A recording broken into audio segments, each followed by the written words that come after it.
Doing well, thanks. Just want to kind of get your perspective first of all on how the day went, how the weeks leading up went, and where you ultimately decided to stay where you're at this point.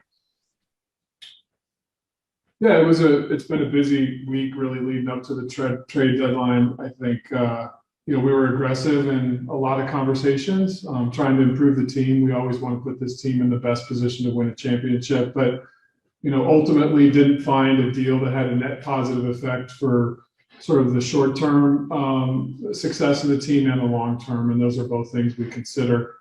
But the work was put in. We all worked hard, spent a lot of time and talking to 29 other teams, had some good conversations, but ended up standing pat. Go to Kyle Goon. Hey, Rob. What is the state of the franchise's relationship with Russ? Obviously, there's been, I think it's fair to say, tension between him and the coaching staff on his role in games.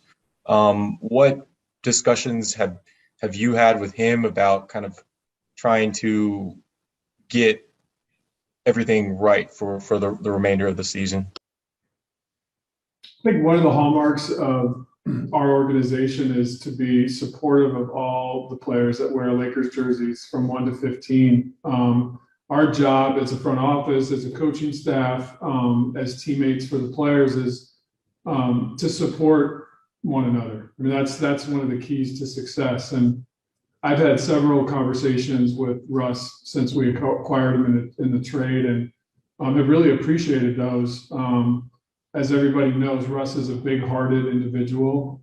He wants to win, and he knows winning with players as impactful and influential on the court as Anthony and LeBron are, that it's going to require sacrifices in his game and how he plays. And we've had discussions around other players that have gone through those similar processes. I was as an agent, I remember when I represented Andre Iguodala, and he went from sort of being an all-star in Philly, was traded to Golden State and played a different role there, but had to mold and shape his game and won championships.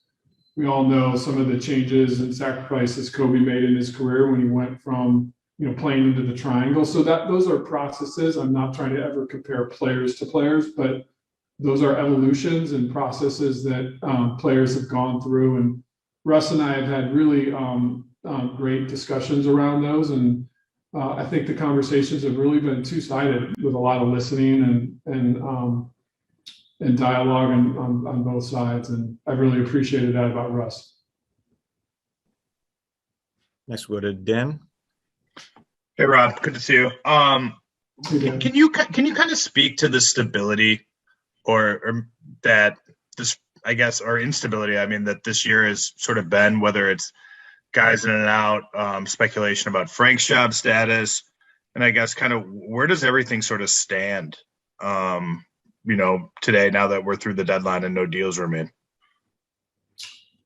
I think, stability is something that's at the fabric of everything we do here. And as we've said before, we don't pay attention to sort of outside noise. It's about what's going on in the locker room and what's going on upstairs. And we feel, very strong about staying supportive of one another. Those are the key qualities, I think, for success. I think it's important to remember that, the metric of success here is you win a championship or you don't.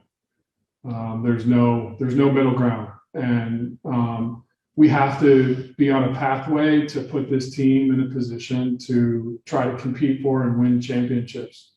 And that takes the support of one another. And I know that's going on internally, despite what others might say.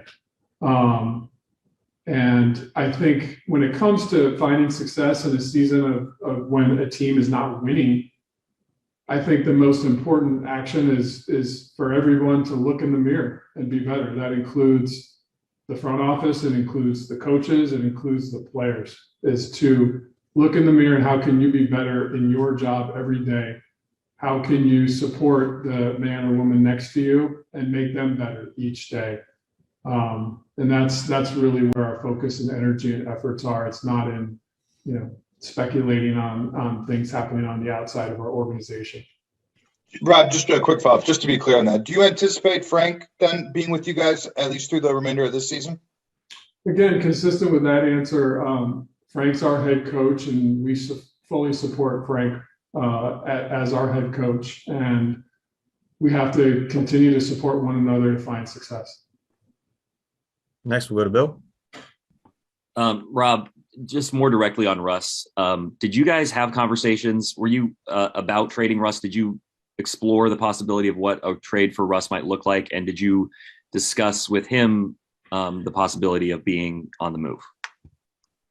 Yeah, when it comes to the Lakers and then the 29 other teams in the league, Bill, we want to be incredibly respectful of the confidentiality with trade discussions around any player 1 to 15 on our roster. It's just not fair to other teams to talk about discussions we have had or have not had. So we're not going to discuss specific players or specific teams and whether or not there were negotiations around them. And then more broadly on just on the process of the deadline in general, you mentioned short-term interest versus long-term interests. Does the fact that you guys are 26 and 30 and the team is where it is, did that put a greater emphasis on the long-term interests of this team in terms of preserving those assets than you might have expected at this stage in the season? I think you correctly point out, Bill, everything is a balance, right? I think every decision we make has to be contextualized by multiple factors, and it can't be just a decision about what is best for today or best for what happened, right after a loss. It has to be with the long term in mind and the short term. So we just didn't find a deal that we felt like made sense from all of those different perspectives. And we will be aggressive if we feel like there are roster areas to address. We still have the buyout market to see what materializes there. We've been successful in the past. Obviously, the 2020 championship, we added a player like Marquise Morris, who was influential, and we're going to continue to look for opportunities like that with the buyout market if there's ways to make the team better. And then we're hopeful that a player like Kendrick Nunn, who was slated to be our backup point guard and, is a great young player, we're hopeful to get him back. Right now that's slated for something, late in March, and hopefully that's the case where we could get a player of his talent back and integrate it into our lineup as we, make our run towards the end of the season and hopefully the playoffs. Dave? Hey, Rob. Given the stage of LeBron's career and the inherent kind of pressure that comes with the partnership, recognizing you're trying to shepherd the legacy of someone who's considered one of the handful greatest players of all time, is there any sense from your position, the front office's position, talking about accountability, that today you didn't accomplish your job or your goal in order to give him more supporting pieces for what's remainder of this season? During the entire course of my tenure, you guys know, because I've said it before, I've been very collaborative with LeBron and Anthony, our captains, in terms of shaping the roster and making moves that make sense. And that continued with this trade deadline. And you can't force another team to present you yourself with a deal that's going to make your team be better. That's up to them. And throughout this process, we had different things we looked at, and like I've done in the past, had conversations with LeBron and with Anthony about it. And I would say that there's alignment here, and that's all that matters. Go back to Kyle. Rob, you mentioned the buyout market, and obviously you guys have added guys the last 2 years. In terms of a roster spot for that, is the plan to kind of gauge who's available and then make a roster spot open once that happens, or are you guys looking in the short term to open a roster spot and then start the hunt, so to speak? Yeah, I think the important thing there is, we have the full support of Jeannie and her family to make the team better if we see opportunities to do that. And obviously that the buyout market has to materialize itself before we can analyze those opportunities and whether or not they would upgrade our team or not. So there'll be a time and place for that. Yvonne, do you have a question or any follow-ups from the beats? Go back to Dan. Sorry about that. I'm yelling at my muted screen here. Rob, I'm curious, kind of, obviously there'll be time to reflect on decisions, down the road and stuff like that. But the way the roster is constructed in terms of basically a lack of middle class of salaries, right? Like you guys have a lot of minimum players. You have 3 really top end salaries. How much did that kind of handcuff you today as you tried to find something? Did you find that to be a barrier to making a deal? As you pointed out, our roster is constructed with 3 all-stars. Of course, those players have max salaries. We have players like Talon and Kendrick who are more in the middle, and then the rest of the rosters are, as you pointed out, for the most part, minimum players. You can only work with the cards you have, and those were the cards we had, and it still allowed us to explore multiple things. I think last year at the trade deadline, we didn't make any drastic moves, and we had more, fungible pieces there. So it's not just about the pieces you have. It's whether that played a factor in, I don't know, but those were the pieces we had. We tried to do as much as we could with them, but much like last year at the trade deadline, ended up in a similar place. Bill, will the follow-up? Yeah, Rob, you guys obviously committed significant assets to bring Russ in. And, I think as was acknowledged earlier, it's been an uneven road for him. What are the reasons you think that it hasn't been a more seamless fit? And do you think that this can still be a successful partnership over the long term, over the remainder of his contract between Russ and the Lakers? Yeah, I think if you took any 3 all-stars in the NBA and your body of work was, 15 games, I think that would probably be a small number of games to make any ultimate conclusions on. Go to Mike again. Hey, Rob, with the limited amount of time that LeBron and AD have both been on the court, not just this year, but kind of the second half of last season, how are you looking at the way to put guys around them and the whether that's what the structure and the composition of that is, and have you been able to evaluate this season in certain ways has that made it more difficult as you think about not just the rest of this year but those 2 moving forward?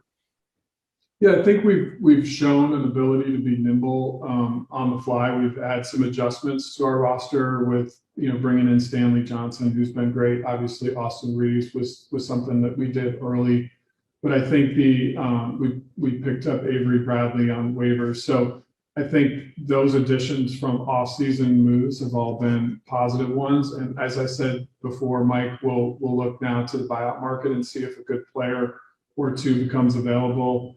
But I think all of those guys have had a positive delta effect, and we'll look to do more if we can. We have time for a couple more questions. We'll go to Dave. So, Rob, obviously, we're all aware of the very real challenges that you guys had this year. But that said, with the injuries and COVID and the alike, how do you feel like they performed up to their potential up to this point? And when you hear things like one of your captains, LeBron, saying there's a fog around this team, what can the front office do to help clear that for the remaining 26 games before the postseason? Yeah, I think my life philosophy, Dave, is if you're not having success or if you reach a hard period, you've got to look in the mirror and you've got to work harder and you've got to be better for the person next to you. And I think that's all of us, whether it's myself, whether it's a coach, whether it's a player, look in the mirror, be better, play harder. care more about the guy next to you. Those are all things that we can do. We can all be better every day. And I think if you're not finding success, that's the best road. Bill and Mike, did you have another follow-up, or did you just forget to put hands down? Okay. All right. Any other questions, guys? And 29 other teams in the league, Bill, we want to be incredibly respectful of the confidentiality with trade discussions around any player 1 to 15 on our roster. It's just not fair to other teams to talk about discussions we have had or have not had. So we're not going to discuss specific players or specific teams and whether or not there were negotiations around them.